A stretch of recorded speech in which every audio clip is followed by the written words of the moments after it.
Sa part na to guys, habang binabaybay natin ang Cavite East-West Road or tinatawag na Daang Kalikasan, dahil may nadaanan tayo guys na nagtutulak na motor. So minabuti nating tanongin si tatay kung anong problema. Yari. Ayaw mandar? Pero may gas. Ayun guys, napag-alaman natin na nasira pala ang motor ni tatay, ayaw na itong mandar. So minabuti natin tanongin mga kasama natin guys kung kaya ba nilang ayusin ang motor ni tatay. Tayo, tatanungin nyo lang kasama ko. Oo, anak siya.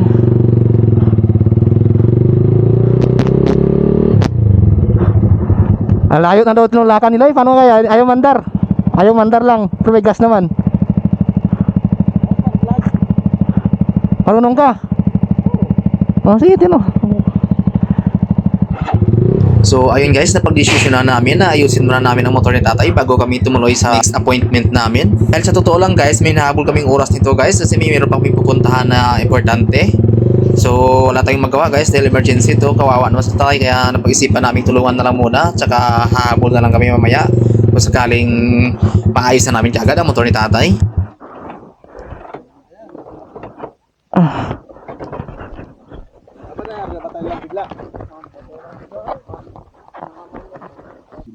Kung mapapansin nyo guys, halata si tsura ni tatay na sobrang pagod na at hindi mapakali dahil sa sobrang layo na daw ng pinagtulakan niya, tapos may kasama pa siyang isang batang babae na maliit.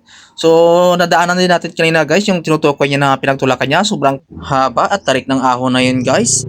So ito yung ahon guys na tinutukoy ni tatay guys na dinaanan nila kanina. Ito.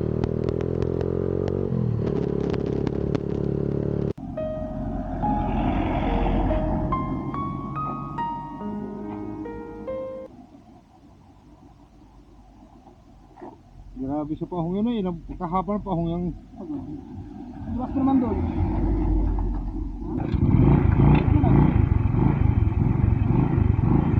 So ayun guys, finally naayos na din ng tropa natin ang motor ni tatay. So halata sa mukha ni tatay na masayang masaya na siya.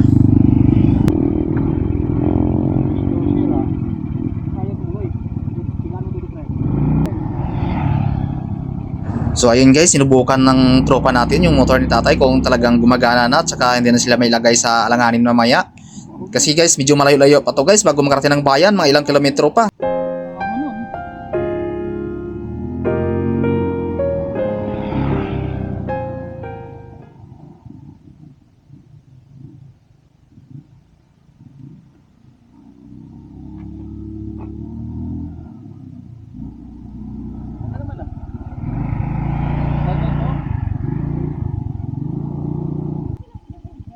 So ayun guys, after namin naayos yung motor ni tatay, pinauna na namin sila umuwi para makapahinga na sila, gawa ng medyo pagod na sila sa kakatulak ng motor kanina.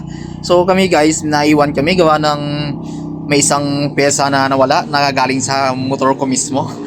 Kaya hindi na mandar yung motor namin, kaya ayun, ginawa na lang namin ang paraan para makaalis na din kami. So lock lang naman yun guys ng battery kasi ginawa natin testing namin sa motor ni tatay kanina. So ayun guys, ako naman nanghingi ng pabor sa inyo guys. Baka pwede nyo naman guys ako i-follow guys, tapos pa-share ng video guys para lalo pang lumago yung page natin guys.